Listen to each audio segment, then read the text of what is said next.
Welcome to this video and my channel. My name is Heather. I am the owner, creator, and official dishwasher here at A Wicked Whisk. And today, it is all about the meatballs. Specifically, keto meatballs.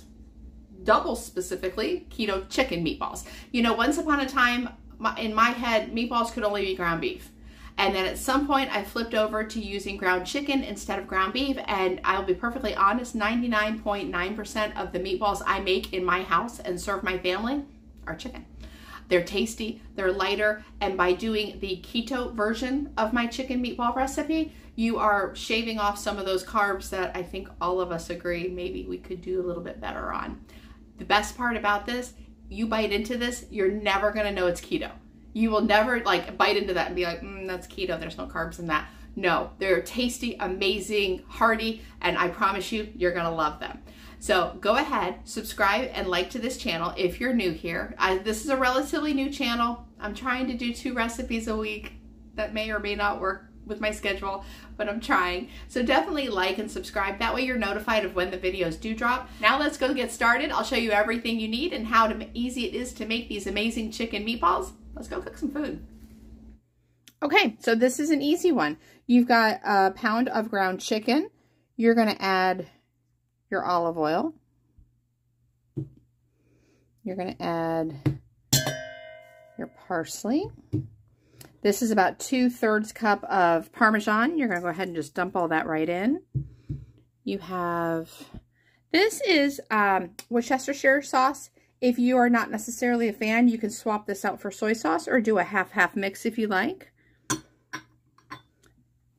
Salt, cayenne, smoked paprika, onion powder, garlic powder. All in the mix. And last but not least, 1 egg.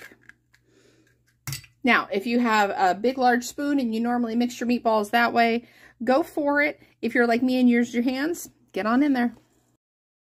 Using your hand, or if you, like I said, if you prefer to use a large spoon or a spatula, go ahead and mix all of the ingredients together. You're going to make sure that everything is well incorporated and that everything is well combined. Now, these are very wet, okay? These are still going to be very wet, but by the time you get to the end of mixing, your Parmesan cheese is going to start soaking up some of the extra liquids in that, and you're going to find that you're going to be able to use these just fine. They are going to stay kind of wet, but they're still very workable, and they are absolutely delicious. Next, grab your favorite cooking pan, line it with parchment paper, and then what we're going to do is just grab about that much, okay?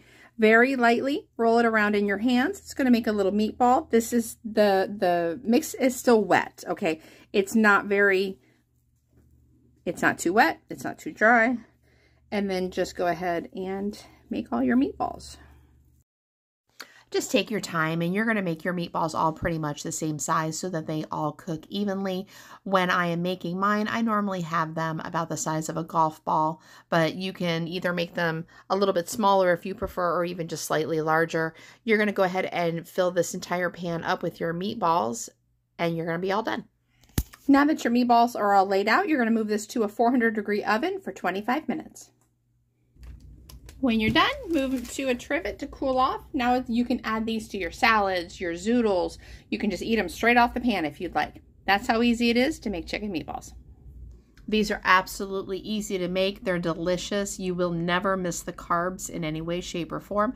And they are perfect to serve to your family, friends, on meatballs, soups, salads, you name it. Hey guys, what's up? Did you see how easy it is to make these little things? I have been waving this little meatball on a fork around like all of a sudden I'm like the queen of chicken meatballs over here, and I don't care.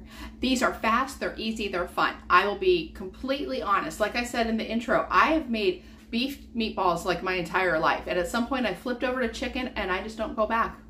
99% of what I cook is chicken meatballs. Every once in a while, I'll flip over on like a turkey meatball, or if I'm feeling really nostalgic, I'll ground beef meatball, but for the most part, it's these chicken ones. And the best part that I love about these keto chicken meatballs is the fact that they don't taste anything keto.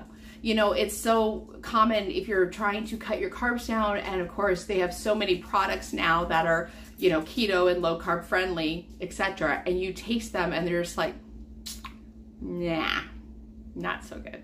These are freaking amazing. You will never know that these are low carb. You give this to somebody who doesn't care about carbs and they will eat the heck out of this.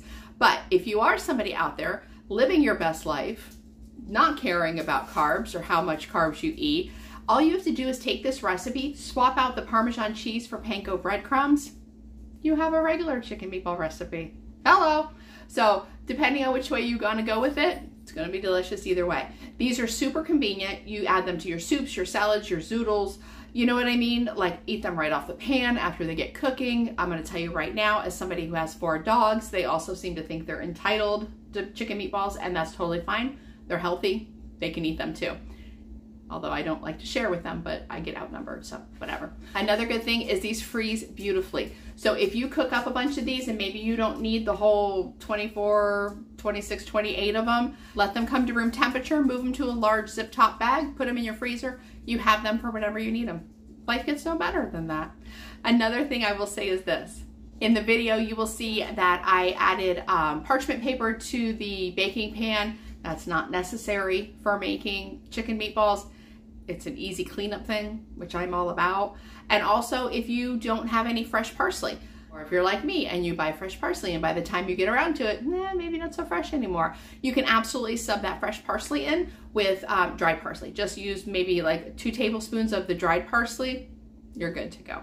And don't forget to look down below in the description box. You're gonna find the link to my website right to this recipe so you can print that down or save it to your computer. I hope you had fun. I hope you learned something. Please let me know if you give these a try, how you like them, and I will see you next week. Have a great week. Bye-bye. I don't know. There was something else I felt like I wanted to say. Oh well. Oh well.